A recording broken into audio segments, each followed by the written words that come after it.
মন্ত্রী, এই আগে যে মহিলা সদস্য বক্তব্য দেন তার একজন শহীদ মাতা, এটি খেয়াল করে বক্তব্য রাখবেন। মাননীয় স্পিকার, আপনাকে ধন্যবাদ। মাননীয় স্পিকার, 5 আগস্ট আমার ছোট্ট জাবির ইব্রাহিম গুলিবিদ্ধ হয় এবং অতিরিক্ত রক্তক্ষরণে শাহাদত বরণ করে। মাননীয় স্পিকার, আমি যখন ওকে দেখছিলাম তখন দেখছিলাম ও সাদা ফ্যাকাশে হয়ে গিয়েছে, একটা ফোঁটা বিন্দু রক্ত ওর ভিতরে ছিল না, পুরোটা রক্ত এই জমিনে পড়ে গিয়েছে। মাননীয় স্পিকার, আমার ছেলের মতো অসংখ্য শহীদের রক্ত ও বীর সন্তানের অঙ্গহানির আর্তনাদে ভাসছে এই জাতীয় সংসদ। দীর্ঘ 17 বছর পর নানা জুলুম নির্যাতনের পর এই রক্তস্নাত জাতীয় সংসদে আবারও অধিবেশন চলছে বাজেট আলোচনা, যা কিনা জুলাই না আসলে সম্ভব হতো না। মাননীয় স্পিকার, আমি মাননীয় অর্থমন্ত্রীকে ধন্যবাদ জানাতে চাই। 2026-27 সালের বাজেটে জুলাই শহীদ পরিবারগুলোর জন্য মাসিক ভাতা, আহত যোদ্ধাদের জন্য শ্রেণীভিত্তিক ভাতা এবং আবাসন সহায়তার জন্য 300 কোটি টাকার বরাদ্দ রাখা হয়েছে। মাননীয় স্পিকার, একজন বাবা অথবা মা সকল সুযোগ সুবিধার ঊর্ধ্বে যেটা চায় সেটা হলো তার সন্তানের হত্যার বিচার। দৃশ্যমান বিচার ছাড়া কোনোভাবেই ফেসিবাদী ব্যবস্থার বিলুপ্তি সম্ভব নয়। বর্তমান সরকারের কাছে আমাদের দাবি প্রত্যেকটা হত্যাকাণ্ডের বিচার।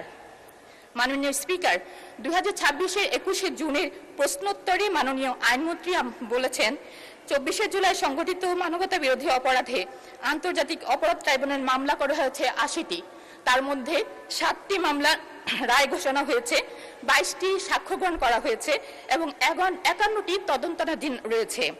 প্রায় 2 বছরে 7টি মামলা রায় হয়েছে। এ থেকে বোঝা যায় মামলা কতটা ধীর রয়ে চলছে। মাননীয় স্পিকার, এই মামলাগুলোর আসামি সংখ্যা 463 জন, এই গ্রেফতারকৃত হয়েছে 174 জন এবং এখনো পলাতক রয়েছে 288 জন। মাননীয় স্পিকার, 288 জন পলাতক রয়েছে, এদের গ্রেফতারের অগ্রগতি কি? মাননীয় স্পিকার, আমি আপনার মাধ্যমে মাননীয় আইনমন্ত্রীর কাছে দাবি জানাচ্ছি, প্রতি সেশনে শহীদ সন্তানের বিচারিক কাজের আপডেট জানিয়ে আমাদের বাবা মাদেরকে আশ্বস্ত করবেন। মাননীয় স্পিকার, জুলাই বিপ্লব শহীদের সংখ্যা 1000-এরও বেশি ছিল, কিন্তু আমরা এ পর্যন্ত গ্যাজেটভুক্ত করতে পেরেছি মাত্র 834 জনের। বাকি 50 জন শহীদের তালিকা এখনো পর্যন্ত তালিকাভুক্ত হতে পারেনি। সুষ্ঠু তদন্ত সাপেক্ষে আহত জুলাই যোদ্ধা ও শহীদের গ্যাজেটভুক্তিকরণে প্রয়োজনীয় বরাদ্দ রাখা হোক। মাননীয় স্পিকার, ভোগান্তিতে রয়েছে জুলাই আন্দোলনের অঙ্গ হারানো বীর যোদ্ধারা, তাদের সঠিক ক্যাটাগরি হচ্ছে না, ঠিকমতো সেবা পাচ্ছে না।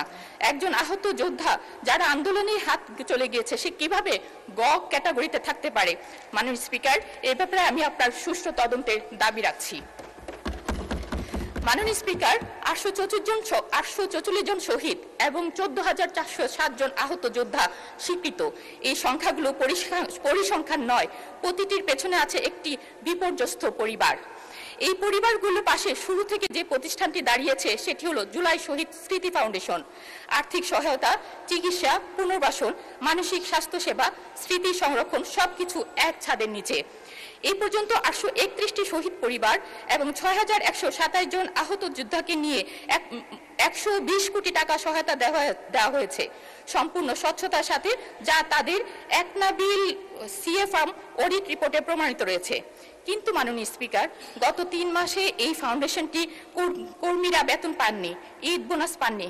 যারা নিজের বেতনের টাকা থেকে আহত শহীদ পরিবারকে সাহায্য করেছেন তারা আজ নিজেরাই সংকটে। মাননীয় স্পিকার, আমি সংসদে 3টি সুনির্দিষ্ট দাবি জানাচ্ছি এই প্রতিষ্ঠানটির জন্য। আর্থিক কোডের মাধ্যমে এই প্রতিষ্ঠানটিকে প্রয়োজনীয় বরাদ্দ দেওয়া হোক। অবশিষ্ট শহীদ পরিবার ও আহত যোদ্ধার জন্য সরকার প্রতিশ্রুত অবশিষ্ট 263 কোটি টাকা বরাদ্দ দেওয়া হোক। মুক্তিযুদ্ধ বিষয়ক মন্ত্রণালয় অথবা সমাজতন্ত্র মন্ত্রণালয় এই ফাউন্ডেশনটিকে আনুষ্ঠানিক সহযোগী প্রতিষ্ঠান হিসাবে স্বীকৃতি দিক, কারণ এই ফাউন্ডেশনের কাছে আছে স্বচ্ছতা, অভিজ্ঞতা, ওয়ান স্টপ সক্ষমতা এবং সবচেয়ে বড় কথা মানুষের বিশ্বাস। মাননীয় স্পিকার, আমাকে একটু সময় দিবেন 2 মিনিট। জুলাই মুছে সদস্য, আপনাকে 2 মিনিট বাড়িয়ে দেওয়া হলো, 2 মিনিটে শেষ করবেন। ধন্যবাদ মাননীয় স্পিকার। জুলাইকে মুছে ফেলতে পলাতক ফ্যাসিস্টের বাহিনী বাস্তবে ও সামাজিক মিডিয়াগুলোতে অতিমাত্রায় তৎপর। বিভিন্ন জায়গায় জুলাই যোদ্ধাদের উপর নির্যাতন, হুমকি, স্মৃতিস্তম্ভ পুড়িয়ে ফেলার মতো ন্যাক্কারজনক ঘটনা ঘটছে। জুলাই যোদ্ধাদের আইনি সুরক্ষা দেওয়া হলেও রাজনৈতিক সুরক্ষা দেওয়া হয়নি। এ ব্যাপারে মাননীয় আইনমন্ত্রীর কাছে একটি সুস্পষ্ট নির্দেশনা চাচ্ছি।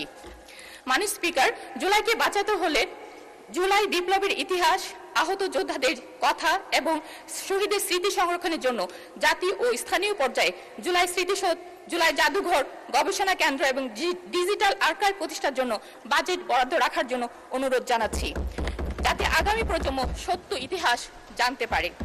মাননীয় স্পিকার, প্রাসঙ্গিকভাবে উল্লেখ করছি, জুলাই শহীদ স্মৃতি জাদুঘর কবে সর্বসাধারণের জন্য উন্মুক্ত হবে এবং কার্যাবলী পরিচালনার জন্য কোনো বাজেট রাখা হয়েছে কিনা।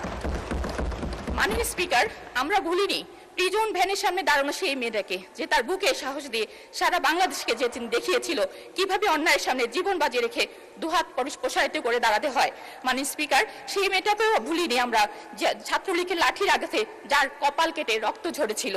মাননীয় স্পিকার, জুলাইয়ের পর এইসব অগণিত নারী যোদ্ধারা হারিয়ে গেছে, কিন্তু তাদের হারাবার কথা ছিল না।